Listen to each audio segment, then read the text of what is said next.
प्रांशु राठौर और आप देख रहे हैं नेक्स्ट 9 न्यूज। स्वागत है आपका हमारी स्पेशल प्रोग्राम आमने सामने में। हमारे साथ मौजूद हैं हमारे सहयोगी पीयूष से हम बात करेंगे आज यहाँ पर महाराष्ट्र में जिस तरीके से जो सियासत है वो काफी ज्यादा गहराती हुई दिखाई दे रही है। जैसा कि आप जानते ही हैं कि महाराष्ट्र में बीजेपी के समर्थन से नई सरकार बनी है। शिवसेना के ही विधायक रहे, बगावत करने के बाद मुख्यमंत्री बन चुके हैं एकनाथ शिंदे और डिप्टी सीएम है देवेंद्र फडणवीस। दोनों ही मिलकर इस वक्त अहम फैसले लेते हुए दिखाई दे रहे हैं। मंत्रिमंडल के विस्तार का इस वक्त इंतजार किया जा रहा है। इसी बीच शिवसेना के प्रमुख उद्धव ठाकरे और उनके बेटे आदित्य ठाकरे लगातार विपक्ष पर निशाना साध रहे हैं और शिंदे गुट को कड़ी चुनौती देते हुए भी दिखाई दे रहे हैं। लेकिन इस बीच हम सभी ये भी देख रहे हैं कि देवेंद्र फडणवीस और एकनाथ शिंदे के बीच कहीं ना कहीं अब दरार भी आती हुई नजर आ सकती है। बीते पिछले दिनों हमने प्रेस कॉन्फ्रेंस में कुछ नजारे ऐसे देखे जिसको देखने के बाद विपक्ष चुप नहीं रहा, निशाना साधते हुए नजर आया। जैसा कि हम सभी जानते हैं कि देवेंद्र फडणवीस एक वक्त मुख्यमंत्री का पद संभाल चुके हैं, लेकिन आज वह उप मुख्यमंत्री हैं। हमने हाल ही में देखा प्रेस कॉन्फ्रेंस में कि कैसे उन्होंने एकनाथ शिंदे के सामने से माइक हटाकर अपने आगे रखा जब पत्रकार ने सवाल पूछा, और उस सवाल का जवाब देने के बाद माइक एक बार फिर से उनके आगे रख दिया। वहीं दूसरी ही तरफ एक प्रेस कॉन्फ्रेंस में देखा गया कि वह अपनी पॉकेट से एक लेटर निकाल कर देते एकनाथ शिंदे को और तब वह जवाब देते हैं। और लेकिन अब यहां देखने को मिल रहा है कि शिंदे सरकार ने फैसला लिया है बीजेपी के कुछ नेताओं के खिलाफ। तो आप क्या कहना चाहेंगे पीयूष, जो इस वक्त शिंदे सरकार की जो रणनीति देखने को मिल रही है, क्या यहाँ पर देवेंद्र फडणवीस अब कड़ी दिक्कतों का सामना करते हुए दिखाई दे सकते हैं?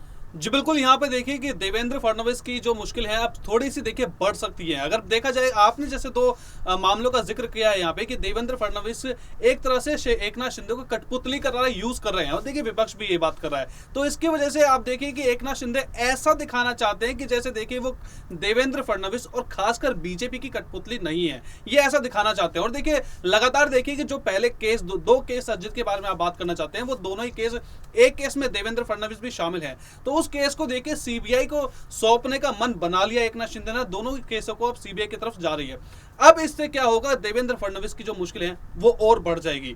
डिप्टी सीएम होने के नाते देखिए कि उनपे इस केसों पर जो जोर नहीं रहेगा। अगर सीबीआई के पास चली जाती है तो देखिए उन पर जोर नहीं रहेगा। इसके बाद आप देखिए कि क्या होगा, यहाँ पे देखिए कि एकनाथ शिंदे का जो रुतबा है वो बढ़ जाएगा, विपक्ष का मुंह क्या होगा, बंद हो जाएगा। इससे देखिए कि एक तीर से दो निशाने लेने के लिए एकनाथ शिंदे ने ये पूरा का पूरा जो प्रोग्राम करा है वो इसलिए ही करा है। अब देखिए कि आगे क्या होना है। देवेंद्र फडणवीस इसको बचाने के लिए ऑफकोर्स आप देखिए कि यहाँ पे अमित शाह के पास जाना चाहेंगे, क्योंकि देखिए गृह मंत्रालय उनके पास है, सीबीआई उनके पास है। अब इसको हो सकता है कि कुछ ही दिनों में या फिर आप कल भी हो सकता है कि ऐसा ही 24 घंटे के अंदर अंदर देवेंद्र फडणवीस दिल्ली की कूच कर सकते हैं, जिसमें दोनों ही केसों को सीबीआई से हटाकर वो दोबारा से महाराष्ट्र पुलिस के पास रहने के लिए बोल सकते हैं। सबसे पहले आपको बता दें, यहाँ पर आईपीएस रश्मि शुक्ला की फोन टेपिंग का मामला है जिसमें देवेंद्र फडणवीस का बयान भी दर्ज किया गया था। ये मामला बेहद पुराना है और इसी के साथ साथ बीजेपी के दो नेता और हैं जो इस वक्त काफी ज्यादा चर्चा का विषय बनते हुए नजर आए हैं। दरअसल वसूली का मामला बताया जा रहा है और इसमें नाम सामने आया है गिरीश महाजन के साथ साथ अन्य नेताओं का भी। बीजेपी के नेताओं के खिलाफ शिंदे सरकार ने ये फैसला लिया है और जैसा कि पीयूष ने बताया कि अब शिंदे सरकार यहाँ पर भारी पड़ती हुई दिखाई दे सकती है। लेकिन इसी बीच पीयूष आपको बताना चाहेंगे कि बीजेपी भी कुछ कम नहीं पड़ रही है, क्योंकि हाल ही में चंद्रकांत पाटिल ने यह कहा कि एकनाथ शिंदे को तो दिल पर पत्थर रखकर सीएम बनाया है। हम जानते हैं कि हम कितने दुखी थे उस वक्त जिस वक्त उन्हें सीएम पद दिया गया। तो आप इस पर क्या कहना चाहेंगे? क्या वाकई में यहाँ पर देवेंद्र फडणवीस जो अब कठपुतली बनाकर उन्हें नचाते हुए दिखाई दे रहे हैं, तो यहाँ पर कौन किस पर भारी पड़ सकता है आगे भविष्य में? देखिए, चाहे ये मैं अगर लॉन्ग रन की बात करूं, मैं अगर आगे की बात करूं, देखिए फ्यूचर की बात करूं, तो देखिए साफ साफ यहाँ पे चाहे एकनाथ शिंदे 2 केस लगा ले,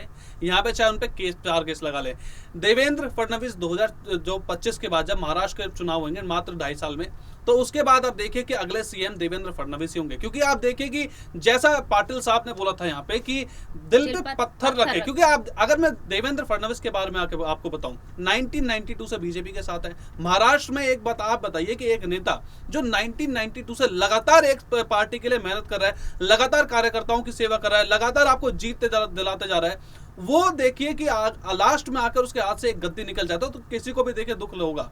उसके बाद आप देखिए कि यहाँ पे मात्र एकनाथ शिंदे के जितने भी सपोर्टर्स हैं, महाराष्ट्र के जितने भी हिंदुत्ववादी जनता है, महाराष्ट्र की पूरी जनता, उसको साधने के लिए ही यहाँ पे डिप्टी सीएम का पद लिया गया है और एकनाथ शिंदे को आगे किया है। बिल्कुल देखिए, बीजेपी का इसमें पूरा का पूरा लालच भरा हुआ है यहाँ पे। आगे अब जाके आप देखिए कि यहाँ पे अगला चुनाव होता है, तो देखिए अगर अगला चुनाव होता है, अगर मान लीजिए फॉर एग्जाम्पल अगर कल चुनाव हो जाता है, तो देवेंद्र फडणवीस के पास एकनाथ शिंदे के विधायक भी होंगे जिनका मत उनके पास होगा। साथ ही साथ उनके वोटर्स जो एकनाथ शिंदे के, जो शिवसेना के जो वोटर्स हैं, उनका वोट भी देखिए देवेंद्र फडणवीस के पास आ जाएगा। और जो बीजेपी का वोटर था वो तो था ही उनके पास। तो अब देखिए कि पूरा का पूरा जो एक षड्यंत्र के तहत यहाँ पे एक पूरा का पूरा एक खेल रचा गया है, जिसमें देवेंद्र फडणवीस दोबारा से राजा बनना उनका तय है। ये देवेंद्र फडणवीस एक देखिए 1992 से जो राजनीति कर रहे हैं, वो देखिए किसी ऐसी राजनीति में नहीं शामिल थे कि एक जो छोटे से राज्य की, महाराष्ट्र की राजनीति है यहाँ पे। तो इतनी बड़ी राजनीति में उनका पूरा का पूरा जो संगठन था वो उनके साथ था, बीजेपी उनके साथ थी, हमेशा उनके पीछे थे। तो एक बिल्कुल देखिए राजनीति का चाणक्य माने जाते हैं हमेशा। तो देखिए उनको पछाड़ना देखिए किसी छोटे मोटे खेल की बात नहीं है। तो यहाँ पे आप देखिए कि अगले चुनाव अगर होते हैं तो एकनाथ शिंदे को साइड कर दिया जाएगा और देवेंद्र फडणवीस ही सीएम बनेंगे। अगला सवाल हमारा ये रहेगा पीयूष की उद्धव ठाकरे को लेकर जो हाल ही में खुलासा हुआ है कि देवेंद्र फडणवीस को उन्होंने कॉल किया था जब वह गुवाहाटी पहुंच गए थे। उन्होंने ये कहा था कि शिंदे को साइड में रखिए, मैं और आप गठबंधन कर लेते हैं, बीजेपी के साथ मैं गठबंधन करूंगा तो उन्हें साइड कर दीजिए। उस वक्त उन्होंने फोन किया था, लेकिन हाल ही में शिंदे गुट के जो प्रवक्ता है दीपक केसरकर, उन्होंने कहा है कि वाकई में उन्होंने फोन किया था, लेकिन ये फोन उद्धव ठाकरे के फोन से नहीं बल्कि उनकी पार्टी के किसी दूसरे नेता के फोन से किया गया था। तो ऐसे में देखा जाए तो क्या वाकई में देवेंद्र फडणवीस अब ये फैसला ले सकते हैं? क्या उनकी निगाहें जिस तरीके से राज ठाकरे पर टिकी हुई है, जो मुलाकात करने पहुंचे, हालांकि उन्होंने ये बोल दिया कि ये एक शिष्टाचार भेंट रही, दोनों दोस्त भी काफी अच्छे हैं, लेकिन यहाँ पर रणनीति बताई जा रही है कि अमित ठाकरे को मैदान में लाया जा सकता है, राज ठाकरे के बेटे, दूसरी तरफ आदित्य ठाकरे सामने खड़े हुए हैं। तो क्या आपको क्या लगता है इस रणनीति के बीच क्या उद्धव ठाकरे झुकते हुए नजर आएंगे यहाँ पर बीजेपी के सामने? क्या यहाँ पर एकनाथ शिंदे को आगे चलकर कुछ नहीं मिलने वाला है, जैसा कि आपने दावा किया कि मुख्यमंत्री तो देवेंद्र फडणवीस ही बनेंगे? और वाकई में भविष्य हमें साफ तौर पर दिखाई दे रहा है। एकनाथ शिंदे डंके की चोट पर ये कह रहे हैं कि आगे के 2.5 साल का जो कार्यकाल है वह पूरा करके दिखाएंगे और जितने भी चुनाव होंगे उन सभी में जीत भी हासिल करेंगे। तो बीजेपी यहाँ पर एकनाथ शिंदे के कंधे पर जो बंदूक रखे लगातार फैसले ले रही है, तो क्या वाकई में वह सफल होंगे? जी बिल्कुल, यहाँ पे देखिए बिल्कुल सफल होंगे और देखिए बिल्कुल 100% सफल होंगे। यहाँ पे आपने बात की राज ठाकरे की, तो ये राज ठाकरे के देखिए, अगर मैं आपको थोड़ा सा पीछे ले जाऊं तो देखिए जब एकनाथ शिंदे का पूरा मैटर नहीं हुआ था, एकनाथ शिंदे ने बगावत नहीं की थी, उस बगावत से पहले भारत में लाउड स्पीकर का मैटर उठा था। अब आप देखिए कि उस लाउड स्पीकर मैटर में बीजेपी की कम से कम 3 से 4 मीटिंग राज ठाकरे के साथ हुई थी। आपको मैं बता दूं, अपनी जनता को बता दूं, हमारे दर्शकों को, कि साफ साफ वो जो मीटिंग थी वो एकनाथ शिंदे से बिल्कुल रिलेटेड थी। देवेंद्र फडणवीस भी उसमें मौजूद थे। अब इसमें क्या था, एकनाथ शिंदे को देखिए यहाँ पे साफ साफ बोला गया था राज ठाकरे के साथ मिलने के लिए। अब देखिए कि वो सब मैटर पूरा घूम जाता है बाद में। अब आ जाते हैं आप एकनाथ शिंदे के मैटर पे आ जाइए, वहां पे देखिए सरकार गिर जाती है। इसके बाद अब देखिए जो आपने बोला था अमित ठाकरे, राज ठाकरे जो बेटे हैं, उसके बाद दोबारा से मीटिंग होती है राज ठाकरे, एकनाथ शिंदे भी उसमें मौजूद होते हैं। यहाँ पे साफ साफ बोला जाता है कि अगर आने वाले चुनावों में, देवेंद्र फडणवीस की बात करूं तो आने वाले चुनावों में आप अमित ठाकरे को अपने साथ रख के चलिए, जिससे आने वाले चुनावों में एकनाथ शिंदे को साइड लाइन करा जा सके और राज ठाकरे को मेन लाइन में लाया जा सके। जिससे क्या होगा, शिवसेना के सारे वोट किसके पास जाएंगे? देवेंद्र फडणवीस के पास जाएंगे। राज ठाकरे का भी इसमें फायदा होगा क्योंकि उसके बेटे उसमें मेन राजनीति में आ सकते हैं, मेन पॉलिटिक्स में आ सकते हैं। तो इसके देखिए पूरा का पूरा देखिए आखिरकार देखिए फायदा किसको होगा? आखिरकार फायदा होगा देवेंद्र फडणवीस को, जो कि एकनाथ शिंदे को सिर्फ उनके कंधे पर रख के सिर्फ बंदूक चला रहे हैं। और साफ साफ ये है कि 2024 में भी लोकसभा के जो जितने भी सांसद बनेंगे वो देवेंद्र फडणवीस के नाम से बनेंगे। और यहाँ पे जो अगले चुनाव होंगे महाराष्ट्र के, अगला चुनाव देखिए महाराष्ट्र में देवेंद्र फडणवीस सीएम का चेहरा होंगे। हमारा अंतिम सवाल आपसे यही रहेगा पीयूष की क्या वाकई में अब यहाँ पर जिस तरीके से जो राजनीति देख रही है, जो केस सामने आया है देवेंद्र फडणवीस को लेकर, फिलहाल देखा जाए तो सीबीआई के हाथों में ये केस पहुंच चुका है, जांच पड़ताल की जाएगी और आगे जो अपडेट आते जाएंगे वो हम लगातार दर्शकों को बताना चाहेंगे कि देवेंद्र फडणवीस को लेकर अब क्या कुछ फैसले शिंदे सरकार ले सकती है। आगे यहाँ पर हम आपसे बात करना चाहेंगे देवेंद्र फडणवीस के डिप्टी सीएम के पद पर क्या यहाँ पर कोई असर देखने को मिल सकता है, जिस तरीके से उनके खिलाफ ये अब जो स्टेप लिया गया है शिंदे सरकार की तरफ से। और आगे आपने बताया ही कि भविष्य में मुख्यमंत्री का पद तो उनका तय है ही। जी बिल्कुल, यहाँ पे देखिए कि ये अगर केस के हवाले से बात करूं तो मैं यहाँ पे देखिए सीबीआई के पास जाएगा केस।